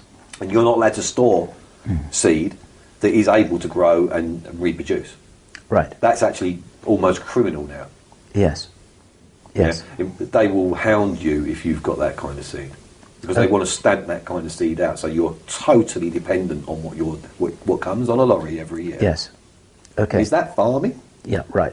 It takes away the very essence of farming. Yeah. So you're saying that then, if that structure is interrupted in some way, then the whole house of cards comes down. Yeah.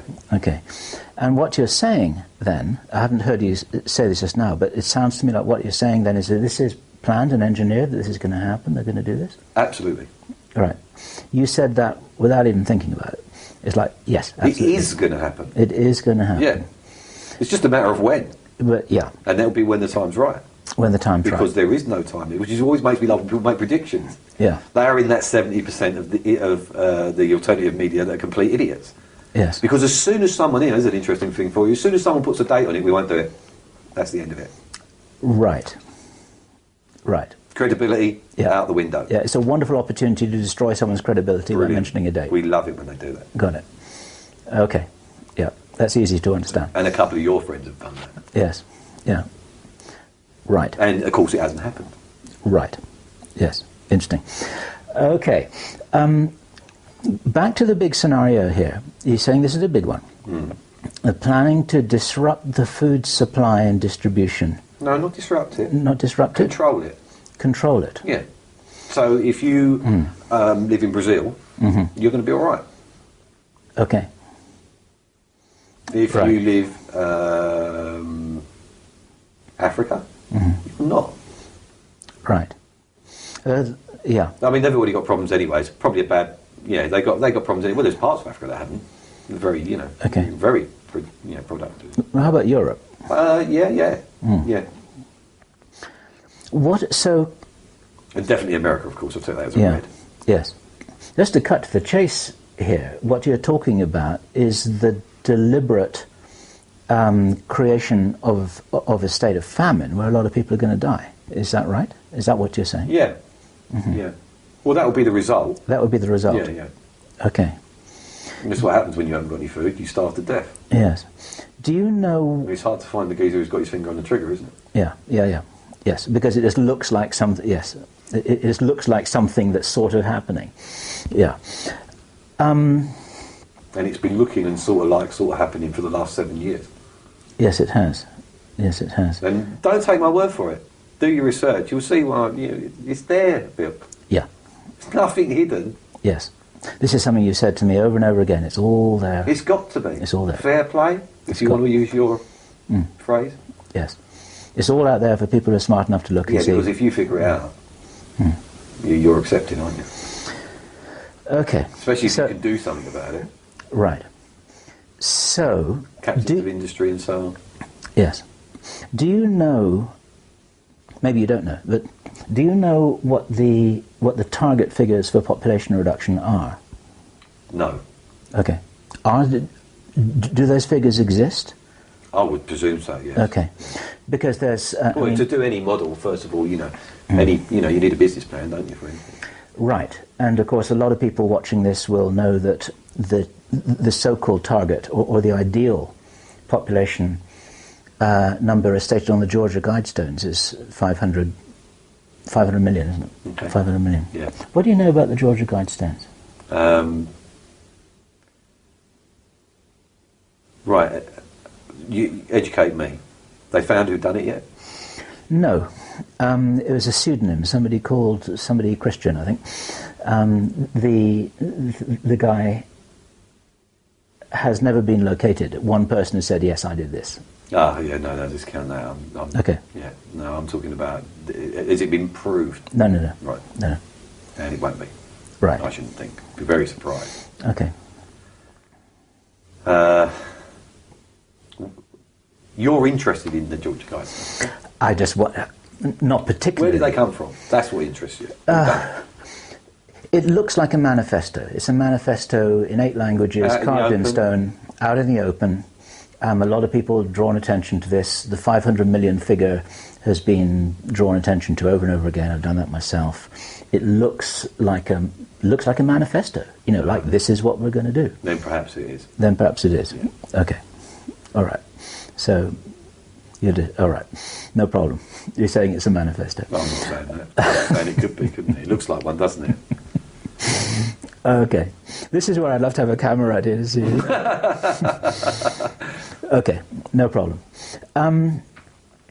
So from that point of view, and I know that you're not in the game of giving advice, and I understand why that is, because it really is about letting things roll. But if I said to you, which I haven't, by the way, but if I said to you, you know what, I'm going to go and head for the hills in Ecuador and get myself a little community and a little organic farm, and we're going to have our own water supply and our own fruit trees and chickens and ducks and rabbits and our own power generator, and we're going to sit there for 20 years and we're all a happy family and everything's just going to be fine and we really want to do that. Mm-hmm. Would you, and you'd say, well, why did you do that then? It sounds like a good idea. That's the kind of thing you're saying, right? Yeah. Yeah. And if you're non-combatant, you'd probably be left alone. Yes. Because how many people are you talking about? I mean, seriously, it's very hard to do that. With any real longevity, if you ever really look into self-subsistence, it's very hard to do. We're not that animal anymore, really, are we? Oh, yeah. We were much better off in the Victorian days. Yeah, we're in real trouble now. Knowledge is gone. Yeah. And that's by no coincidence. That's when you see what I'm saying? It's there, you don't need to grow that anymore. We put it in the shelf. Go and buy cornflakes. You don't need corn. Right. Yes. People. Yes, I know. It's a very. You lose the ability, don't you? It's a very clever game that's being played. People they've become so dependent on a system that if the bubble bursts, all they can do is stand there. All they can do is stand there in their underwear. They're hamburgers with legs. Yeah. All right. Hamburgers with legs. I never heard that one before. Okay. Yeah, I know what you're saying. Yeah, you do. Everyone does. You only need to go and look around you. Okay. Now, so can we then go on to why would they do this? Why would they do this? Let's put this in context for a moment here, and this is very important, because earlier on we were talking about the gentlemen who are calling the shots, who are making the decisions. We were referring to them together as respectable people who are operating with integrity, who believe that they're doing the right thing. They don't have an identical viewpoint about things, but they're very much together. And then somebody else watching this would say, wait a minute, we're talking about mass murder, but how do you fit this together? We're not really talking about mass murder, are we? No one's holding a gun, are they? All right. And who did it? You're talking about control, right? You're talking about controlling the conditions. Sequenced events. Yeah. Taking advantage of what happened. But you're talking about controlling situations so that a kind of Darwinian natural selection occurs. That's right, yeah. And the smartest and the fittest and the best problem solvers and the people who can see what's coming and the people who are, maybe a lot of the people watching this video Because they're smart enough to watch the video. video. Well, they're already waking up, aren't they? They're already looking at what you're saying, or the alternative media are saying. Yes. So there's a small group of people here, relatively small, compared very small, with... really. Very small. Very small. Who, if they take heed of all of this, are likely to make it through. This is... Well, okay, I think that might be stretching it a little bit. More likely to make it? What would you say? Well, as I said, we've been debilitated quite a lot, so it depends. If that individual's someone that's got the ability to self-survive, you know, can farm, can do this, can do that, yes. well then, yeah, they got to jump on it now, they know they've got to do it. And if they've got the ability, they can. Yes. But if you don't, then you're probably just as lost as everybody else, aren't you? You just know you're lost. Okay. Well, I mean, I'm in that category, so I don't know which end of a carrot is up. There you go. You know. But I'm smart enough to find someone that does. To find somebody who does and to work well with them. Okay, so in that way. context, yes, they probably would have a better chance. Yes. If you're going to look at it like that. But that requires cooperation. And this is one of the traits which would be a good survival characteristic. Yeah, and you often find that people that are involved in the alternative media do tend to cooperate with each other a lot better. Yes. Because the angst isn't there. Right. You know, the anger, the imprinted anger on everybody. Yes. You know, that cop show. Right. Yes. This film. Yes. Yes. His car's bigger than your car. Yes. All the stuff that we're being conditioned to. Look at my gold chain. Yes. Where's your paper? Who are you? All the Hollywood stuff. Don't do that to me. Yeah. I'm bigger than you. So that just creates a whole ethos, doesn't it? You know.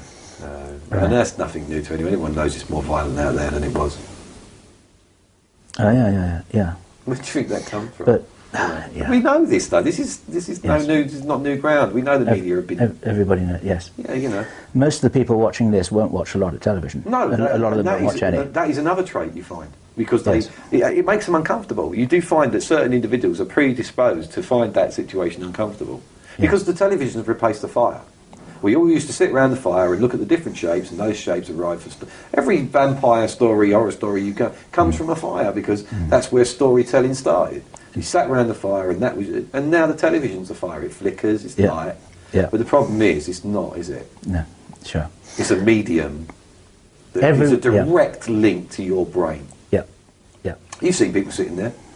Sometimes they sit there with their mouths open, literally dribbling, because they're so engrossed in what they're looking at. And they're lost, those people. Yeah. You know. I'll give you, for instance, run in their room and smash their telly and watch what happens. They'll jump up and attack you without even thinking about it. Yeah. You know, there will be a violent response instantly. 9 times out of 10. Seriously, you know, I really do believe that. Yeah. It's the drug of choice.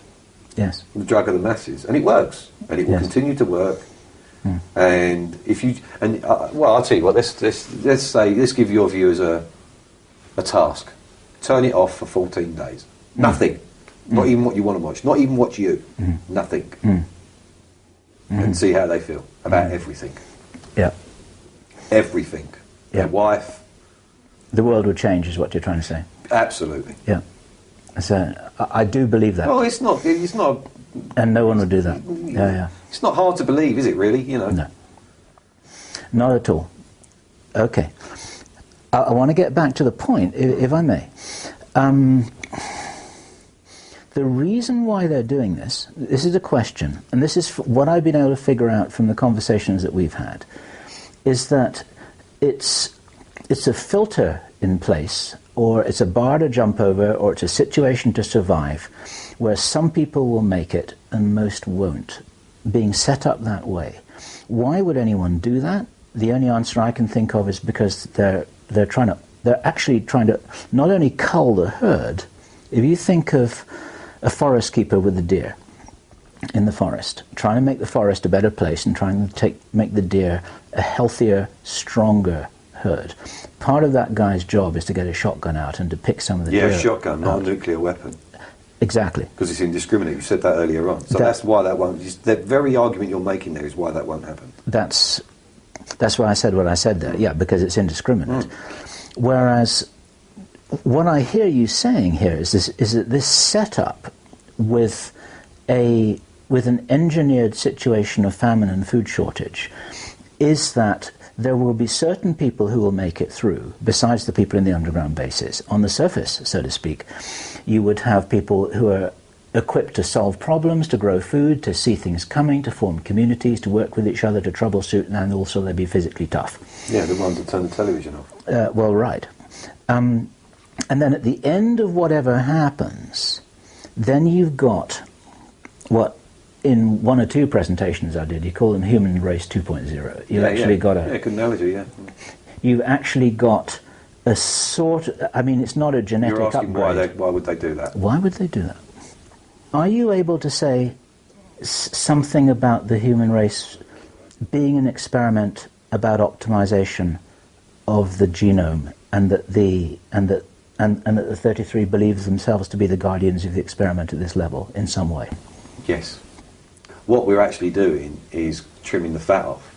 Right. The surplus that shouldn't have been there in the first place, yes, but was created by the machine itself. Yes. Now is a problem. Okay. In a previous conversation we had, I described it to you as like downsizing a company. When you've got a lot of, when actually, because of automation that you've got in the factory, you can actually let go of the men. 90% of the people. Yeah. Or if you've got a company that's in difficulty. Right. Yeah. So if we say the world's a company and it's in difficulty, and it's not going to survive because financially it can't, it's got too big and slow. Okay. So in comes a liquidator and it chops off all the bits that don't really work, shrinks it down, puts the money from that process in the bank, and therefore the shareholders are very happy because you've now got a working concern that's lean, mean and ready to go again. That sounds to me and we're talking about like financial people here, right? I understand that. I understand that. They're thinking of it. So if you want in a terms format of, and a reason, look for any downsides or liquidation. Yes. So it's like which again is sequence driven. Yes, I understand that. What I heard you say then is like corporation planet Earth needs to be licked into shape in the way that you described. And is that a bad thing? If it's not going to make it, if they believe that it's not going to make it, are they doing an evil thing? If you kill 300 men to save 30,000, are you a murderer? I hear your question. And if we were talking with those people here on camera, and if they were able to talk about this themselves, and I know that they feel that they're not, would need one. Yeah, sure.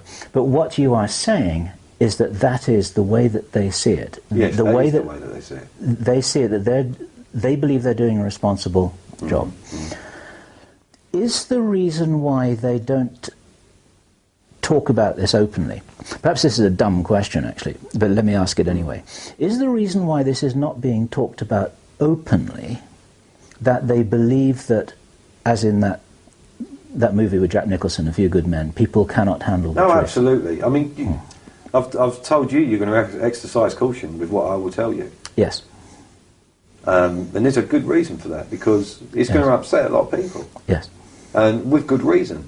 Yes. But the funny thing is, when you get to the end of the night, any person that jumps up in front of you and says, if you then take that person down and sit them down somewhere, and if you could inject them with someone that will make them calm down and coherently listen to you long enough for you to explain, they're probably going to end up on the same bus as them. Because it does make sense. If it's going to break, it's got to be fixed. Yeah, I understand what you're saying. What you're saying then, or rather, what you're saying they're saying, is that, to use your words, planet Earth is broken, and this is the way to fix it. This is their best solution. And then what I also hear you saying, and I also need to say that I'm trying to steer a balanced role here as an interviewer, because I want to help people understand what you're saying and what the people are feeling and believing and doing who you have been in that room with for 10 years, which is what you described. You're saying that they are being as responsible as they know to fix planet Earth because it's broken, basically. Yes. That's, yeah. Do you, if I can ask you a direct question, do you believe this yourself? Yes. You do? Yes. Yeah. Okay. So that's a personal opinion. Yes. That's what I was asking for. Thank you for that. And I do believe that you do believe that. Yeah. Because I knew you were... Yeah, you've had conversations with me, for a long time. Oh yeah. And I'll argue with you about it. Yes. Well... Because I know you don't believe that. Well, that's a bit of a complicated one. Let's not get into that one. Well, no. Let me just make a statement about this, just for myself. Okay. Because it would be quite easy at this point for people to think that that because I'm reporting what you're saying, that you are, I'm in agreement with it. Yeah. And I am trying to do a very responsible job as an interviewer here. I find if I step back from the whole thing and look at this whole thing from somewhere else in the galaxy, it's an extraordinary situation. It's just that when people start thinking, well, wait a minute, this is going to happen to me and my loved ones, then it starts to become more difficult. Yeah. Of course. Yeah. Well, your dad, you're in the river and it's freezing cold and one kid can't swim very well and you can't get to him. And that kid's right there. And you know you've got 10 seconds to get out or none of you make it. Yeah. That's a tough decision, but that dad will make that decision. Yes. And then have to live with it. Yeah. Yes. I understand that. That's a good analogy. My own position, which I can state clearly, but it doesn't have the benefit of billions of dollars worth of research, data, computer modeling, and everything else. It's a feeling.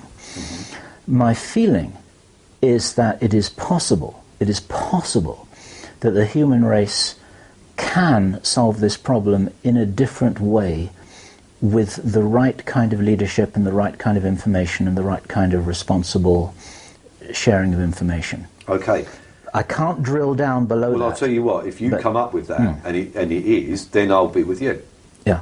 You've got to understand, I'm not making a choice here. I'm making a logical choice. I understand what you're saying. I don't agree yes. with everything, but you know, nor did Dad. Yeah.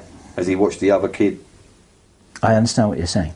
But my feeling, as I just described it very, very briefly, is that there is a way out of this. Okay, right. You explain the way out of this and I'll come with you. Yeah. Okay. Maybe that's our second interview. Because because I don't have a prepared answer for that. It's just a feeling. And I'm just sharing that with you as a mate. It's just this is what I feel. That would be a hell of an answer, wouldn't it? Yeah. And you may even get your point. You may even get your chance to put that point. Yes. And I'm stating this for a reason. I believe that there is an alternative. I don't believe that there is no other way. I just do not believe there's no other way. I just don't believe. But then again, you're not in possession of all the facts, are you? And that's what I said. I don't have all the information. Okay, yeah. I don't have the access to computer modeling. I don't have the access to data connection. And I haven't been thinking about this for the last 100 years. Or however long they've been thinking about it. Okay, so by that same token, do you not think that they really have thought about it? And a lot of work has been done and maybe that devil's advocate was played at some point? I hear what you're saying. But if this is also the case, and this loops back to our earlier conversation that we had in this interview, that if I am responsibly trying to look at this problem, saying, wait a minute, guys, isn't there another way to solve this? Then that actually would be respected. That would be respected. That wouldn't be regarded... I mean, you've been in problem-solving meetings with people. If somebody in the back says, wait a minute, I've got an idea, he's not necessarily going to be a nuisance. He's got 20 seconds, hasn't he? All right. Before he's told to shut up. Okay, yeah. Because, you better have a coherent argument. You only get one stab. Okay, I hear what you're saying. And no one individual could do it. To think that there's going to be one messiah is just completely ludicrous. You'd be hard pushed out. I mean, look at the resources that we've got. And you're saying that you think there may be another way. Fine, I'm not going to argue with you about that. That's your opinion, okay? And I respect your opinion. But you're standing there as one individual saying that, so I take it like that. Yeah. Okay. Because to put together a coherent argument against that size of argument with that much data behind it, you better make sure you come prepared. Okay. And I take that point very seriously because a few lines of passionate belief in itself isn't going to save the world. And you're a practical man. You're talking about getting spatial. What you want is, or what you would like to see happen, if you're able to live to see it, is to see spaceship Earth and the human race in good shape. Am I right about that? I really don't care. You're okay.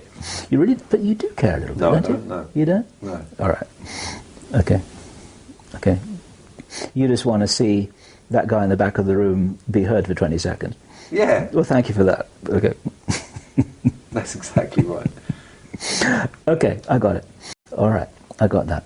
Now, in this very, very interesting conversation we're having here, are you able to say anything about the context and the backdrop to the whole history of this planet and the human race, or is that off record?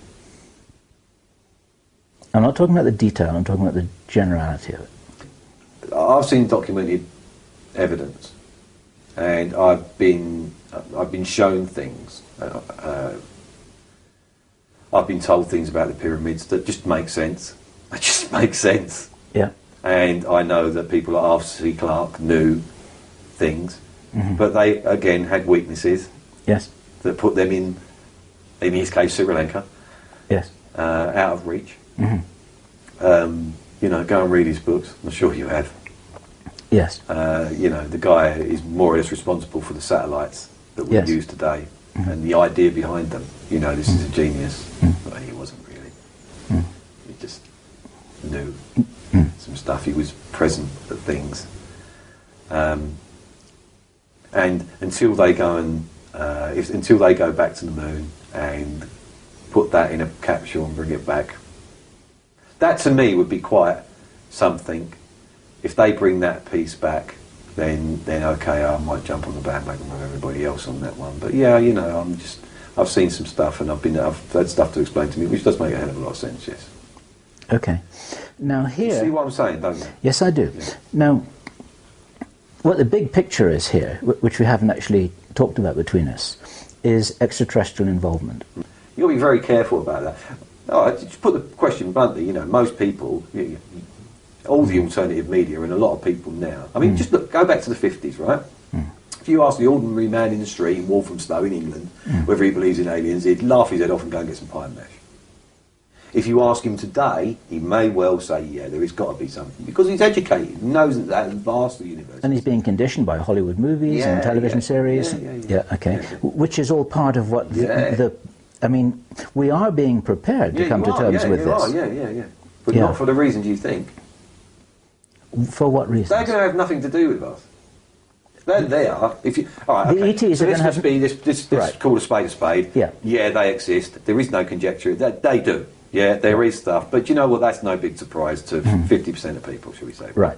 But that number's gone up, hasn't it? You know, more and more people realise, you know, more important, you know, NASA have got more and more slapdash about, and cannot, because of the very thing they've created, the media monster behind trying to get money for the space race. Yes.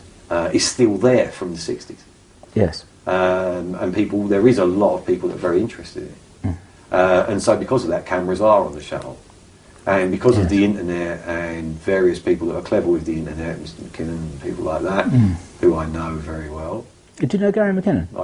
I'll tell you a story about him later on. Off record? Yeah. That's a shame. Okay. All right. We're talking about cameras on the shuttle and people that are clever with computers. What I'm trying to say is, you can't, there's so many now. Yes.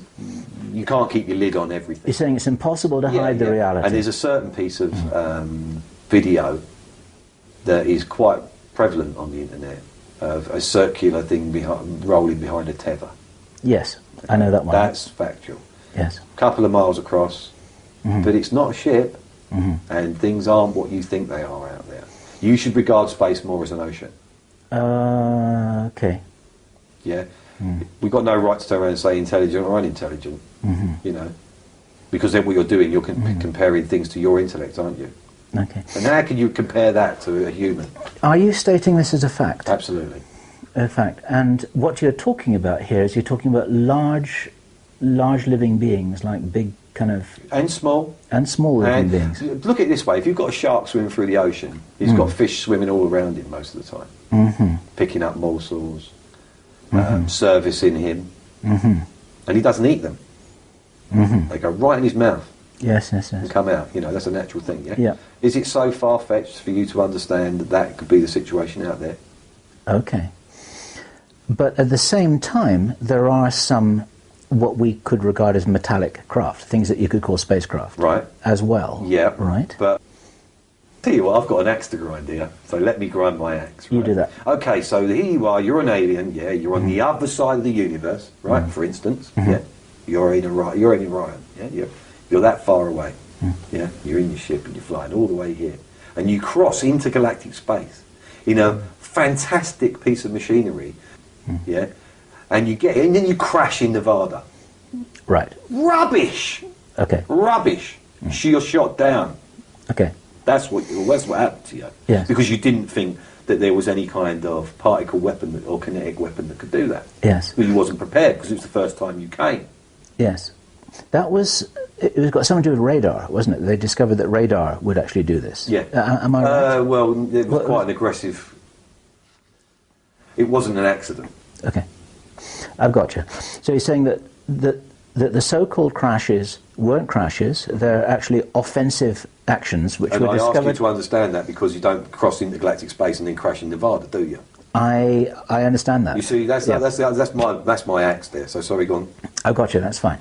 So you're saying that initially there was a way of bringing the craft down that was discovered by accident, and then it was more or less, and then it was fairly quickly... It was a deliberate attempt. Utilised. Amazing that it worked. Yes, right. And then when it did, So it's a lucky hit, and then they started to get focused about it. Yeah, well, they realised that it could be done, and then went down the avenue of trying to figure out how they done it and what actually did cause it, and they needed to look at the thing they brought down to do that. Yes. And then they educated them, so they became much better at it. Yes, because then you got the Americans mainly, I guess. Was it only the Americans? Did this happen in every country? No, let's drop the borders and the nationalities. Okay. So then you got people who are pretty smart, who got their hands on this ET technology, and that was never part of the setup. That was never part of the plan, was it? It was never part of the plan. No. Okay. And what kind of problems has that caused? Well, you know what we're like. It's not caused... They want to go. We're going to be the visitors. So that's what the selection's about. Okay, it's about creating a sort of space crew, or a and remember, new... This is second-hand, so... I understand that. A new breed of humanity who will be well equipped to go off into the cosmos, like the Crusaders. Yeah.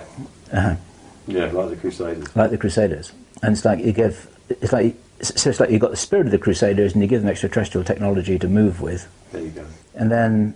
And are any of us in any doubt that we're going to start planet hopping within the next century? Are you actually in any doubt with the technologies available now? Because we're doing it with robots. Personally, I'm in no doubt at all that we've got a Mars base. Oh, right, okay. Is this something you've ever heard about? Yes. Okay. Can you say anything about that? No. All right. Okay. Do you want that off record? No. Okay. All right. That's fine. But for sure, most people who I've spoken to about this subject, who really feel that they do know something about it, will say that we've got all kinds of technology that you wouldn't, let's say that it makes the space shuttle look like a Model T Ford, or perhaps a horse and buggy. So it implies that there are a lot of those crafts, and we're very, very far advanced indeed. Well, I'll tell you something about those craft that's never come out. Tell me. Right, you've got you go to Mexico and something's a mile across, and then you come to Nevada and it's 600 feet across. Okay. It's triangular. Right, yeah. All right. So how about it being 10 triangles that can lock in together and fly in the same formation? Oh, okay. And then they can split. Okay.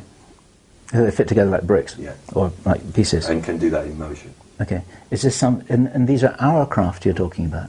Yeah. And modular. Yeah.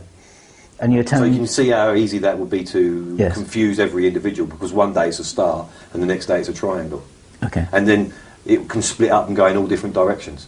Okay. You try and explain that. It's got to be extraterrestrial, hasn't it? If it can split up into 10 different pieces when it was one craft and then disappear off quite quickly in all different directions. Okay. And you have been told this? I've not just been told it, I've seen it. You've seen it? Okay. Okay.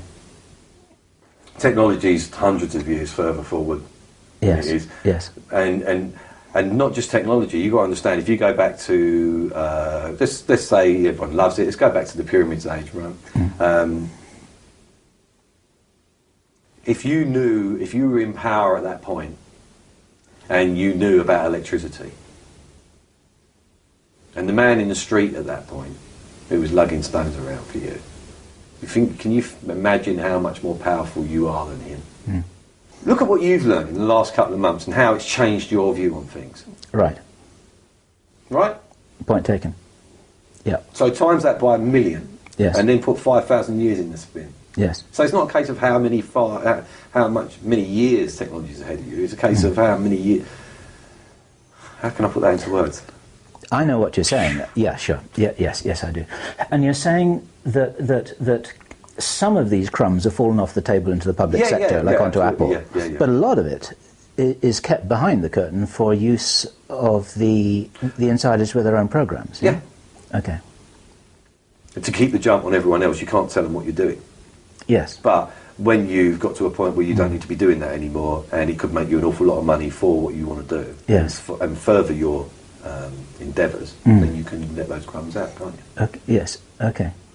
Let me send them over to Beijing and get them made. Yeah.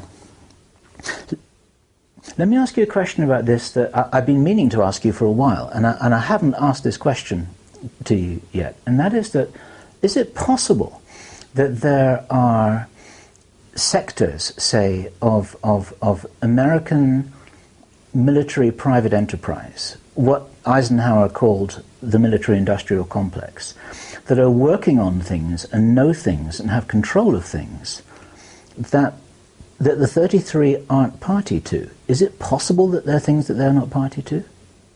And that some people have... Yes, but only because they don't want to be party to. Okay. If it became interesting, no, there's nothing out of their grasp. Nothing out of their grasp? No, because what they'll do is they'll financially help it along, stop it, okay, get control of it. You can when you've got all the power. Okay. Okay. All the knowledge, shall we say. Which is why basically what you're saying is that money opens all the doors. Cool. But you're not really talking about money. No, not at all. It's not a concept I even want to talk about. It's not like nonsense. Money in the bank account. It's the control that comes with the ability to shape the economics of nations through a decision that somebody makes. Is that the kind of thing we're talking about? Yeah, it is. Yeah. I remember you described at an earlier stage, you described that these 33, each of these individuals, they should actually be seen as like nation states in themselves, yes, in terms of policy making, economic there is no influence. Borders or nationalities. That is all pointless. All of that. Yeah. So that's just part of the wrapping of the package. Yeah, it's part of the plan. It's part of the education. Yes. Yes. It makes you fight amongst yourself, divide and conquer. Yes. Can you say anything about what geopolitical changes we might expect? Like, for instance, there are a lot of people watching this... New World Order. In all that stuff. Yeah. The North American Union, based on the economic... Yeah. If it's proven for them to do it and it helps for the model, yes, they'll do it. Yeah. Okay. Yeah, all those things are on the table. But as soon as you draw too much attention to any of them, depending on their importance, what your longevity is or the audience longevity is, whether they'll roll it out again in another 100 years. Okay. Because if you draw attention to it, they won't do it. And your credibility will go out the window. Yes. Global currency, same thing? Oh yeah, no, that's inevitable though, Bill. Come on. If you know anything about economics, you know there's going to be one world government. It's the only way it's going to go. It's got to. Okay. Okay. There's likely to be the removal of borders between, like... Financial borders. Financial borders. Well, borders won't be removed because that's how you keep people averse to each other. Okay. I've got it great over here, you're like shit. Okay. Right. Yeah, you're arguing, right? Yes. So it's creating the dialectic, but the finances actually determine the real structure. Keep everyone's nose on the grindstone. They can't look up long enough to wonder what they're doing. Okay. Keep everyone arguing amongst themselves about racial equality and sexual equality, homophobic, keep everyone arguing about everything, because then they're all arguing amongst themselves and we can know what we want to get on with. Okay. Let me ask you one more question, if I may. Mm-hmm. Okay.